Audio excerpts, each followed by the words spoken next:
어서오세요. 여기는 솔박문고, 제가 솔박입니다. 잘 있었어요?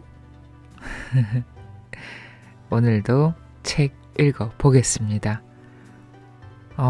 인문학이란 삶을 꼼꼼히 생각해보는 학문이고, 인문학의 꽃은 철학이랍니다. 어떻게 살아야 하는지 묻고 자신을 돌아보고 의미를 발견하는, 그러니까 삶을 이해하고 살아가는 방식이라는 거죠. 그런 점에서 우리는 모두 끊임없이 철학하고 있는 거랍니다. 명확한 게 하나도 없는 것이 삶이기에 하나는 있네요. 결국 죽는다는 거. 여튼 죽을 때까지 어떻게 살아야 하나 명확한 게 하나도 없는 삶이기에 이정표가 필요합니다. 선배들의 발자취인 철학의 역사, 그러니까 철학사 공부는 철학에 입문하는 쉽고 좋은 길이라고 합니다. 철학을 왜 공부하느냐는 질문의 답을 저자 김주연님은 잘 정리해 주셨네요. 개념이 잡히면 보이는 게 있겠지요? 철학사에 관심 있는 독자들에게 편하고 자세하게 잘 설명하고 있는 책입니다. 철학사 수업 1. 고대 그리스 철학 김주연 지음 사색의 숲에서 출판하였습니다. 편하게 쉽게 풀어서 쓰려고 노력했다. 이런 글이 서문에 있으면 보통은 전체 개요를 훑어보는 방식이 많은데요. 편하지만 조금 깊게 자세하게 이 책의 포인트가 바로 여기에 있더라고요. 쉽게 문답을 주고받는 형식으로 잘 풀어놓은 책인데요. 그 깊이가 조금 남다릅니다. 예를 들자면 이런 거죠. 잠깐 만나서 악수하고 관련된 이야기를 몇 분 나누다 헤어지는 게 아니고요. 관련된 이야기뿐만 아니라 이런저런 이야기를 좀 하고 밥도 한 끼 같이 먹고 헤어지는 한나절의 만남 같은 느낌이에요. 길을 떠나는데 좋은 지도가 될 것 같습니다. 오늘 읽을 부분은 책의 서두 부분입니다. 서양 철학사 시작하면 빼놓을 수 없는 그림 한 점이 있죠. 바로 라파엘로의 아테네 학당. 그 그림을 읽으면서 서양 철학사의 여행은 시작됩니다. 막연히 어렵다고만 생각했던 철학 공부가 이야기를 듣다 보니까 어느새 시작이 되네요. 책 읽겠습니다. 구독, 좋아요, 알림으로 응원해주세요.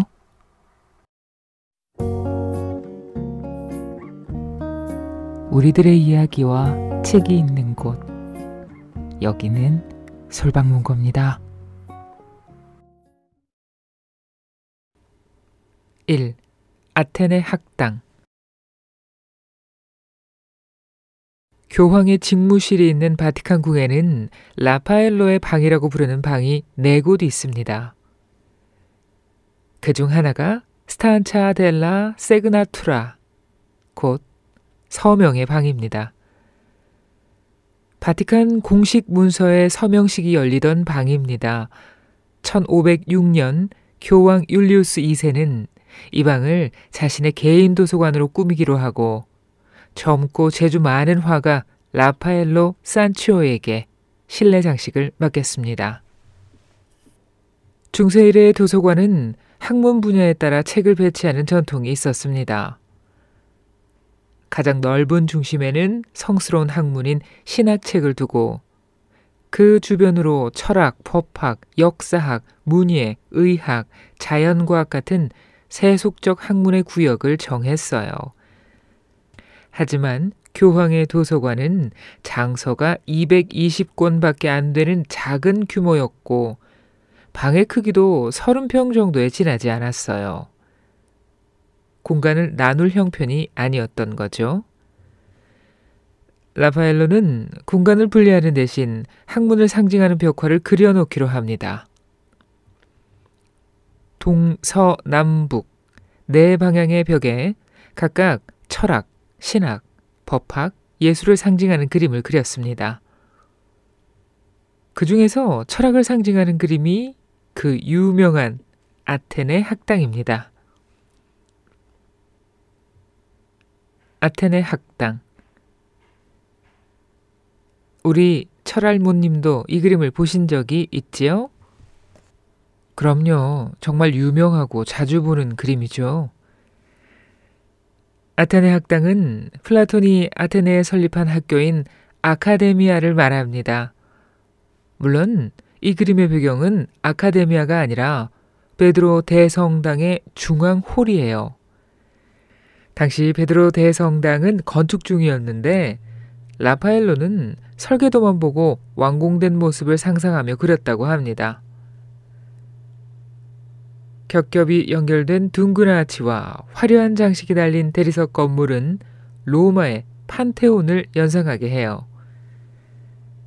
아닌 게 아니라 벽면을 보시면 신상들이 놓여 있습니다. 왼쪽에는 루이라를 든 아폴론 신이, 오른쪽에는 창을 든 아테네 여신이 역동적인 자세로 서 있어요. 아폴론은 예술을, 아테나는 지혜를 상징하는데 예술과 학문은 인간 지성의 대표적인 양식이지요. 그러니까 이 그림은 고대 시대와 로마 시대의 지적 활동을 포괄해서 보여주려 하는 겁니다. 그렇군요. 철학 분야를 상징하는 그림이지만 철학자만 있는 것은 아니군요. 그렇습니다. 라파엘로는 여러 분야의 지식인을 선별하여 그렸습니다. 철학자뿐 아니라 수학자, 천문학자, 군인, 왕, 시인, 저술가, 그리고 화가까지 다양한 인물이 등장합니다. 그렇긴 하지만 이 그림에 담긴 이야기의 큰 줄기는 역시 철학이지요. 그림을 잠시 살펴볼까요? 가장 시선을 끄는 것은 아무래도 그림 중앙에서 걸어오는 두 사람이죠. 이 그림의 주인공인 플라톤과 아리스토텔레스입니다. 둘은 스승과 제자 사이죠. 그렇습니다. 스승인 플라톤은 나이가 들어 원숙한 얼굴이고 아리스토텔레스는 젊고 패기 있는 모습입니다. 스승과 제자 사이지만 두 사람의 철학적 견해는 대립적인 측면이 있어요. 우선 두 사람의 손모양을 보시죠. 플라톤은 손가락으로 하늘을 가리키는데 아리스토텔레스는 땅을 향해 손바닥을 펴고 있어요. 플라톤의 주제는 이데아예요. 이데아는 추상적이고 이론적이며 불변하는 초월적인 존재입니다. 진리는 이 세상 너머에 있다는 게 그의 생각이었어요. 이와 달리 아리스토텔레스의 주제는 실체였습니다. 실체는 구체적이고 경험적이며 끊임없이 변하는 이 세상의 사물을 말합니다. 사물이 존재하는 이 세상이 바로 진리의 장소였죠. 라파엘로는 이런 차이점을 손모양 하나로 잘 표현하고 있습니다. 라파엘로가 철학에 대해 잘 알았나 보군요. 얼마나 깊이 있게 이해했는지는 알 수 없지만 핵심적인 차이를 부각해서 표현한 것은 사실입니다. 그런 점은 두 사람이 들고 있는 책에서도 나타나요. 플라톤이 든 책에는 이탈리아어로 TIMEO라고 적혀 있는데 그의 대화편 티마이오스를 말하고 아리스토텔레스의 책에 적힌 ETICA는 니코마코스 윤리학을 말합니다. 티마이오스에는 천상의 이데아를 모방하여 우주가 창조된 이야기가 나옵니다. 그런가 하면 윤리학에는 사람들이 땅 위에서 살며 겪는 구체적인 경험에 관한 논의가 담겨 있어요. 플라톤은 하늘의 일을 논하고 아리스토텔레스는 땅의 일을 성찬하죠. 저는 손모양의 차이만 주목했었는데 들고 있는 책에서도 그런 차이가 드러나는군요. 게다가 두 사람의 옷 색깔에도 의미가 있습니다. 플라톤은 보라색 옷에 붉은 겉옷을, 아리스토텔레스는 갈색 옷에 푸른 겉옷을 입었죠. 이 색들은 각각 우주의 구성 물질을 표현해요. 보라색은 공기, 붉은색은 불, 갈색은 흙, 푸른색은 물입니다. 공기와 불은 가벼운 물질로서 우주의 상층부, 즉 하늘을 이루고, 흙과 물은 무거운 물질이기에 우주의 아래인 땅을 구성합니다. 두 사람의 철학자가 지향하는 방향과 옷 색깔이 상응하고 있는 거예요. 옷 색깔에도 의미가 있었다니 여러 가지 방식으로 철학적 내용을 암시하고 있네요. 이 그림에서 또 하나 재미난 것은 당시의 실존 인물을 모델로 삼았다는 점입니다. 가령 플라톤의 모델은 레오나르도 다빈치예요. 라파엘로는 다빈치를 최고의 화가로 여겼다고 해요. 극진한 존경심을 담아 아테네 학당의 주인공으로 표현했어요. 또 오른쪽 아래에서 허리를 숙이고 컴퍼스로 작도하는 사람이 에우클레이데스, 그러니까 수학자 유클리드인데요. 그 모델이 된 사람은 건축가 브라만테입니다. 그는 베드로 대성당의 설계자이면서 공사 책임자로 교황에게 고향 후배인 라파엘로를 추천한 당사자입니다. 브라만테 덕분에 일자리를 얻어서 감사하는 마음에 역사상 최고의 수학자 모습으로 그린 거예요. 라파엘로의 개인적인 경험이 많이 들어있네요. 그렇죠. 게다가 라파엘로 자신도 나옵니다. 그림 아래 오른쪽 끝에 관람자와 눈을 마주치는 인물이 있죠. 그리스 시대 최고의 화가로 꼽히는 아펠레스인데 이 사람의 모델이 바로 라파엘로 자신이에요. 요즘엔 화가들이 자기 그림을 표시하기 위해 서명을 하지만 당시에는 자기 자신을 등장인물로 끼워 넣어서 서명을 대신하곤 했어요. 라파엘로도 슬그머니 자신의 모습을 그려 넣어 이 위대한 지식인들의 회합에 참여합니다. 어찌 보면 라파엘로는 관람자들에게 그림 속 등장인물을 소개하는 가이드처럼 보이기도 합니다. 고대 철학이라는 강줄기를 따라 걸으면 이 그림에 등장하는 주인공들의 사유가 들꽃처럼 피어나 강기슭을 아름답게 장식합니다.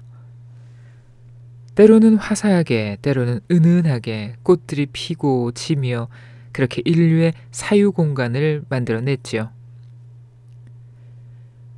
지금 아펠레스로 분장하고 나타난 라파엘로는 그 꽃들을 한자리에 모아 보여주며 그들이 피어있는 강기슭으로 우리를 초대하는 것 같습니다. 더구나 우리는 이 책의 마지막 장면에서 아펠레스를 다시 만나게 될 거예요. 그런 점에서 우리 철학사 수업의 처음과 끝을 이어주는 좋은 안내자가 되어줄 겁니다.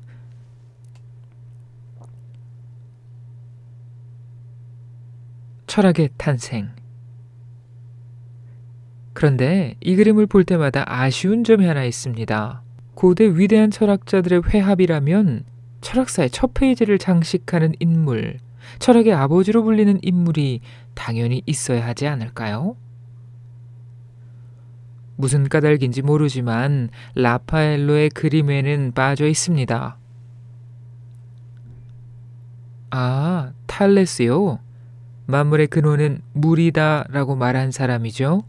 네, 맞아요. 탈레스는 기원전 6세기 인물인데 보통 그가 철학을 시작했다고 말하죠.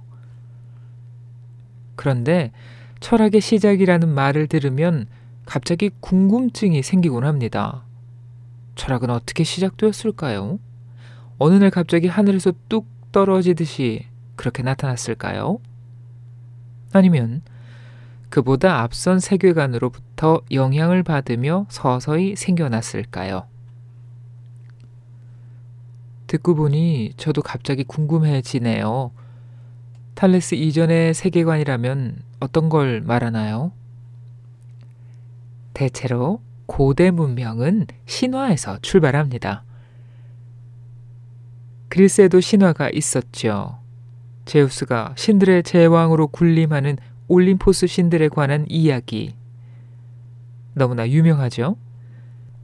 그런 이야기가 이미 수백 년 동안 전해져서 당시 사람들의 생각을 지배했어요. 신화는 그냥 재미있는 이야기인 줄로만 알았는데 당시 사람들은 그게 정말 사실이라고 믿었나요? 그럼요. 고대 세계에서 신화는 이 세상의 삶에 대한 참되고 권위 있는 설명이었죠. 태양은 왜 뜨고 지는지, 천둥은 왜 치는지, 폭풍우는 왜 일어나는지, 삶은 왜 이리 고달픈지, 개인의 운명은 어떻게 정해지는지, 이런 중요하고도 근본적인 질문에 대한 대답을 제공해 주었죠. 게다가 신화가 그렇게 거대한 주제만 다룬 것도 아니에요. 농사 짓는 법, 배 만드는 법, 항해하는 법, 포도주 담그는 법, 창검을 다루는 법, 아플 때 약재 쓰는 법 등 시시콜콜한 정보도 넘쳐났어요. 말하자면 신화는 삶에 필요한 모든 종류의 지식을 아우르는 총체적인 세계관이자 백과사전의 역할을 담당했죠. 그런데 기원전 6세기에 철학이 등장합니다. 그러고는 그동안 신화가 답해온 여러 가지 문제에 대해 낯설고 이상한 설명을 늘어놓기 시작했어요. 전통의 권위를 훼손하는 것 같기도 하고 신성을 모독하는 것 같기도 한 이상한 사유방식이 나타났죠. 당시 사람들로서는 좀 당혹스러웠겠어요. 그런데 철학이 어쩌다가 그렇게 생겨났을까요? 철학의 탄생 배경과 과정에 대해서는 연구자들 사이에서 논란이 많은데요. 크게 보면 두 가지 견해가 있습니다. 미토스에서 로고스로. 그중 하나는 그리스의 기적 이론입니다. 이 이론을 지지하는 연구자들은 신화와 철학이 이질적인 사유방식이라고 봅니다. 그러니까 신화는 미신적이고 비합리적이지만 철학은 이성적이고 합리적이라는 거죠. 따라서 철학이 신화로부터 나올 수는 없다고 봐요. 오히려 신화와 단절된 채 그 무엇에도 의존하지 않고 갑자기 기적적으로 생겨났다는 것이 이 이론의 골자입니다. 무에서 유가 창조되듯이 그렇게 갑자기 생겨났다는 말이네요. 맞아요. 특히 이 이론을 지지하는 연구자들은 철학이 오직 그리스에서만 생겨났다는 사실에 주목해요. 이 현상을 설명하기 위해 그리스 민족이 아주 예외적인 지성을 가졌다고 보죠. 그리스인들은 합리적인 이성을 출현시킨 유일한 민족이고 철학의 탄생은 지성의 역사에서 드물게 일어나는 기적이라고 합니다. 그런 의미에서 철학의 탄생을 그리스의 기적이라고 불렀습니다. 오, 뭔가 멋진데요? 이런 생각을 집약해서 보여주는 유명한 표현이 있습니다. 미토스적 사고에서 로고스적 사고로. 이 말은 독일의 고전학자인 빌헤름 레슬레가 쓴 책의 제목입니다. 여기서 미토스적 사고는 신화적 사유방식을, 로고스적 사고는 철학적 사유방식을 말해요. 간단히 신화에서 철학으로라고 할 수 있는데 둘 사이의 차이와 단절을 강조하는 표현입니다. 20세기 초반까지는 그리스의 기적 이론이 철학의 탄생에 대한 표준적인 해석으로 인정받았어요. 그러면 그 후에는 또 다른 이론이 나오나요? 네, 20세기에는 역사성에 눈을 뜬 시기죠. 역사를 보면 새로운 문화 양식은 기존 문화를 배경으로 해서 그것에 영향을 받으며 생겨나고 자라거든요. 이런 역사적 관점에서 신화와 철학의 관계를 다시 보게 되었어요. 그랬더니 뜻밖의 연구 결과가 나왔습니다. 신화와 철학은 마치 한 가족처럼 비슷하고 닮은 데가 있었어요. 어떤 점이요? 무엇보다도 다루는 주제가 같아요. 신화와 철학은 둘 다 이 우주의 기원과 생성의 과정에 관한 이야기예요. 신화에는 신들의 계보가 나오죠. 최초의 신에게서 여러 신이 분리되고 탄생하는 이야기가 이어지는데요. 이 신들은 각자가 담당하는 우주적 영역이 있어요. 그러니까 신들이 태어나는 과정은 마치 퍼즐을 맞추듯 우주가 단계적으로 구축되는 과정입니다. 곧 신화의 줄거리가 우주의 기원과 생성 과정인 거죠. 이것은 철학도 마찬가지입니다. 최초의 철학은 우주의 기원을 규정하고 우주가 그 기원에서 어떤 방식으로 생겨나고 운행되는지 자세하게 설명합니다. 이처럼 신화와 철학은 같은 주제를 다루고 있죠. 주제가 같다니 뜻밖인데요. 그것만 같은 게 아니에요. 우주를 바라보는 관점도 같아요. 그러니까 이 우주가 최초의 혼돈 상태에서 점점 조화롭고 질서 잡힌 세계로 발전해 간다고 보는 점에서도 신화와 철학은 닮았어요. 그리스 신화에서 최초의 신은 카오스입니다. 혼돈을 의미하죠.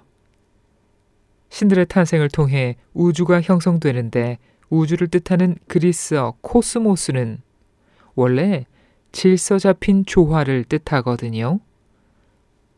우주는 혼돈에서 조화로 발전해 온 거예요. 앞으로 보시겠지만 철학에서도 우주는 무질서에서 질서로, 부조화에서 조화로, 융합된 하나에서 분리된 다양성으로 진화하는 것으로 그려집니다. 생성을 이해하는 프레임 같아요. 닮은 점이 많군요. 그런 유사성에 주목해서 보면 철학은 신화적 주제와 내용을 합리적인 언어로 바꾸면서 생겨났다고 볼 수 있어요. 말하자면 철학은 신화의 자궁에서 잉태되고 태어난 신화의 자녀인 셈이죠. 최근 연구자들은 그리스 기적 이론보다 방금 말씀드린 철학과 신화의 연속성 이론에 더 비중을 두는 편이에요. 신화와 권위. 말씀을 들으니 궁금한 게 있는데요. 둘이 그렇게 닮았다면 왜 굳이 철학은 신화에서 벗어나려 했을까요? 여러 가지 요인이 있는데 그중 하나는 신화의 권위에 관한 거예요. 기원전 6세기에 이르자 그리스인들은 침체기에서 벗어나 활발하게 활동하기 시작합니다. 상업과 무역이 회복되고 도시가 번창했습니다. 소아시아와 흑해 주변 또 서쪽으로는 이탈리아까지 활동 반경을 넓혔어요. 게다가 이집트나 메소포타미아 같은 이웃의 부강한 국가들과의 교류도 늘어났죠. 그러다 보니 문화적 접촉이 늘어나고 특히 다양한 민족의 신화도 접하게 되었어요. 문제는 여기서 생기네요. 이웃 민족의 신은 그리스의 신들과 차이가 있었죠. 이름도 다르고 생김새도 다르고 역할도 다르고 다 달랐던 거예요. 다른 민족의 신화니 당연히 그랬을 것 같은데요. 처음에는 이 민족의 신이 그리스 신과 같은 존재인데 이름만 다르다고 생각했어요. 가령 역사가 헤로도토스가 쓴 역사에 보면 이집트 사람들이 신의 이름을 다르게 부른다면서 아르테미스를 부파스티스로, 아폴론을 호로스로, 디오니소스는 오시리스라고 한다고 소개합니다. 그러나 좀 더 자세히 알고 보면 그렇게 이름만 다른 게 아니었어요. 아폴론과 호루스의 역할, 디오니소스와 오시리스의 일대기는 미묘하게 달랐지요. 솔직하게 인정하자면 같은 신이 아니었던 겁니다. 게다가 똑같은 그리스의 신이라도 도시에 따라 모습과 속성을 달리 생각하는 일이 흔했어요. 예컨대 스파르타 사람들은 아르테미스 여신이 사냥의 여신이고 숫사슴을 거느리며 활을 쏘는 날렵한 모습이라고 생각합니다. 이와 달리 소아시아의 에페소스인들은 아르테미스가 유방이 많이 달린 풍요의 여신이라고 생각해요. 이름과 모습과 역할이 다 달랐네요. 그러면 신화를 그냥 그대로 믿기가 좀 어려웠겠는데요? 그렇죠. 신화는 절대적 진리라는 믿음에 금이 가기 시작했습니다. 특히 이런 문제에 민감한 지식인들은 노골적으로 회의적인 의견을 표현했어요. 크세노파네스라는 시인이 있습니다. 탈레스보다 한 세대 정도 나중 사람인데 그는 이렇게 적었습니다. 아이티오피아 사람들은 자신들의 신이 코가 낮고 피부가 검다고 말하고, 트라키아인들은 자신들의 신이 눈이 파랗고 머리카락이 붓다고 말한다. 소, 말, 그리고 사자가 손이 있어서 손으로 그림을 그리고 사람이 만드는 것과 같은 작품을 만들어낼 수 있다면, 말은 말과 소는 소와 유사한 신의 모습을 그릴 것이고 각기 자기들의 모습과 같은 형체를 만들 것이다. 그는 그리스의 신들이 도둑질하고 간통하고 서로 속이는 등 법도에 맞지 않은 행동을 한다는 점을 비난하기도 합니다. 불멸의 존재가 명예롭지 못한 행동을 한다는 것은 이치에 어긋나는 일이라고 봤어요. 그런 이유로 신화란 도무지 신뢰할 수 없는 거짓이라고 단정지었죠. 신화에 대한 불신이 꽤 퍼졌겠는데요. 맞아요. 아마 탈레스 시절에도 이런 문제의식이 있었을 겁니다. 탈레스가 활동했던 도시 밀레토스는 국제 무역 도시로 당시 소아시아에서 규모가 가장 컸어요. 여러 민족 사람들이 오갔으니 문화적 상대성을 더 생생하게 접했겠죠. 신화에 대한 불신 역시 커져갔을 겁니다. 신화가 기본적인 세계관이었던 사람들이 신화를 불신하게 되었으니 문제가 컸죠. 뭔가 대안적인 사고방식이 필요했어요. 이런 상황이 철학의 탄생을 촉진한 한 가지 요인입니다. 철학의 탄생을 자극한 요인을 하나 더 꼽자면 그리스 특유의 정치 조직인 폴리스, 곧 도시국가 체제를 들 수 있습니다. 아, 도시국가요? 도시국가라는 말도 많이 들었는데 진짜로 국가가 도시 한 개만 했어요? 네, 그렇죠. 도시국가들은 대개 작은 규모의 정착촌이었습니다. 그래도 엄연한 국가였어요. 자립적인 정치체제와 경제체제가 있었고 독자적인 외교권을 가지고 있었으니까요. 주민 규모는 요즘 도시에 비하면 터무니없이 적었죠. 적게는 수백 명, 많게는 수천 명 수준이었습니다. 물론 전성기 아테네는 20만 명을 넘을 때도 있었지만 그건 좀 예외적인 상황이고요. 그리스 도시 국가가 유명한데 정말 작았군요. 고대 문명은 대부분 작은 도시 국가에서 출발했어요. 메소포타미아 지역만 해도 우르나, 니프루, 라가시 같은 역사상 가장 오래된 도시 국가가 있었습니다. 이런 도시 국가들은 차츰 통합되어 큰 규모의 국가로 성장했습니다. 강력한 왕이 여러 도시를 한꺼번에 통치하는 전제적인 고대 왕국이 출현한 거죠. 하지만 그리스는 사정이 좀 달랐어요. 기원전 4세기 마케도니아 왕조가 그리스를 통합하기 전까지 전제적 왕권이 형성된 적이 없어요. 수백 년 동안 독립된 도시국가들이 유지되었죠. 왜 그리스만 그렇게 달랐을까요? 대개 그 원인을 그리스의 지형에서 찾습니다. 그리스는 산악 지형이에요. 북서쪽에서 남동쪽으로 험준한 산맥이 그리스 땅을 가로지르며 바다로 뻗어 있습니다.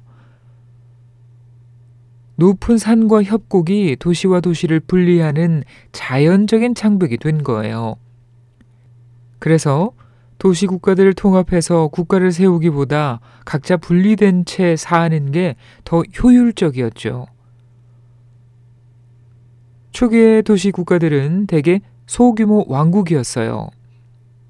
왕과 전사계급이 통치하는 체제였는데 이들은 시민의 생명과 재산을 지켜주고 시민들은 그 대가로 왕에 대한 의무를 졌습니다.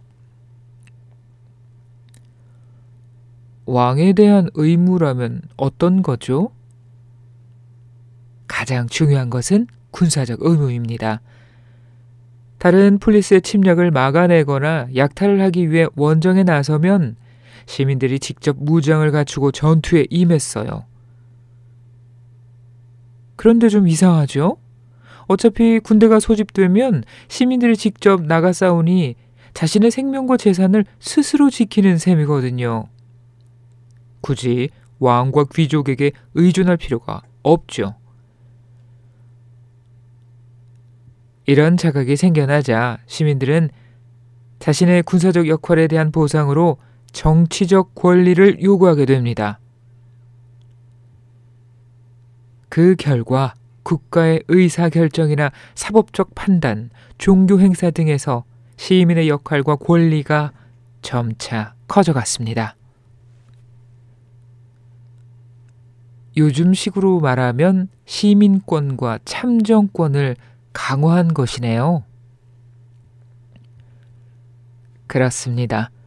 시민이 강화되자 권력의 공공성이 중요한 문제가 되었어요. 왕이라 하더라도 자기 마음대로 통치할 수 없게 된 거예요.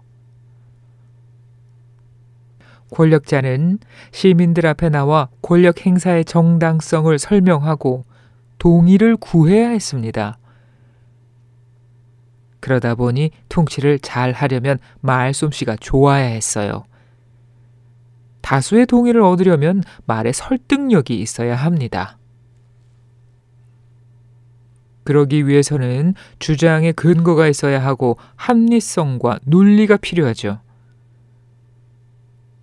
이처럼 도시국가의 발전으로 합리성을 중시하는 새로운 말하기 방식이 등장합니다. 이걸 그리스어로 로고스라고 불러요. 로고스라면 미토스에서 로고스로의 이행이라고 할 때 나오는 로고스인가요? 맞아요. 앞에서는 그냥 신화의 철학이라고 간단히 말씀드렸는데요. 좀 더 어원에 충실하게 살펴볼 필요가 있습니다. 미토스는 원래 남에게 전해들은 말입니다. 듣고 옮기는 말이라서 사실 여부에 관한 책임을 지지 않아요. 호랑이가 팥죽을 좋아한다는 게 사실이 아닌 줄 다 알지만 그래도 할머니는 그 이야기를 들려주십니다. 할머니도 당신의 할머니에게서 전해들은 이야기거든요. 그런 식으로 전해지는 이야기가 미토스예요. 신화를 미토스라고 부르는 까닭은 시인들이 신에게서 듣고 우리에게 전해주기 때문입니다. 할머니의 옛날 이야기와 같은 거죠. 반면 로고스는 스스로 주장하는 말입니다. 참이라는 사실을 책임지고 입증해야 하는 말이죠. 확신이 없으면 로고스를 말할 수 없어요. 참이라는 걸 입증하려면 근거를 제시해야 하고 합리성과 논리를 갖추어야 합니다. 이런 언어가 로고스예요. 단순히 신화냐 철학이냐가 아니라 진리를 입증할 책임이 있느냐 없느냐에 따라 나뉘는군요. 그렇습니다. 다시 앞의 이야기로 돌아가서 도시국가에서 공공성의 영역이 확대되자 새로운 화법이 필요해졌어요. 지금까지는 신화의 권위에 의존해서 통치했지만 이제는 대중을 설득해야 했고 합리성과 논리를 갖추어야 했습니다. 그런 이유로 기존의 미토스가 점차 로고스로 바뀌기 시작한 거예요. 현실의 요구를 반영한 결과군요. 그렇죠. 그런데 화법을 바꾸는 건 쉬운 일이 아니에요. 세계를 바라보는 눈도 달라져야 하고 생각도 변해야 합니다. 다시 말해, 한 시대의 세계관이 바뀌어야 하는 문제죠. 하지만 그건 정말 어려운 일입니다. 기원전 6세기 그리스인들은 그런 어정쩡한 상태에 있었어요. 기존의 미토스는 권위를 잃었을 뿐만 아니라 공공성의 영역에서 환영받지 못했어요. 하지만 마땅한 대안적 세계관도 없었고 로고스적 화법도 낯설기만 한 상태였죠. 신화는 못 믿겠지만 그렇다고 달리 내세울 논리도 없는 상태였네요. 좀 혼란스러웠겠어요. 그렇습니다. 이런 위기에서 지식인들이 내놓은 대안이 바로 철학이었어요. 신화적 설명 대신 합리적이고 설득력이 있는 논리로 이 세계의 기원과 구조를 해명하려고 했습니다. 이를 통해 시대가 요구하는 로고스적 세계관을 구축하려 한 것이죠. 철학은 처음부터 신화적 세계관의 대안으로 등장하게 됩니다. 신화와 철학이 같은 주제를 다루는데도 철학이라는 새로운 사유 방식이 필요해진 까닭이 바로 그것이었어요. 그렇게 보면 미토스에서 로고스로의 이행이라는 표현이 꼭 틀린 것만은 아니죠.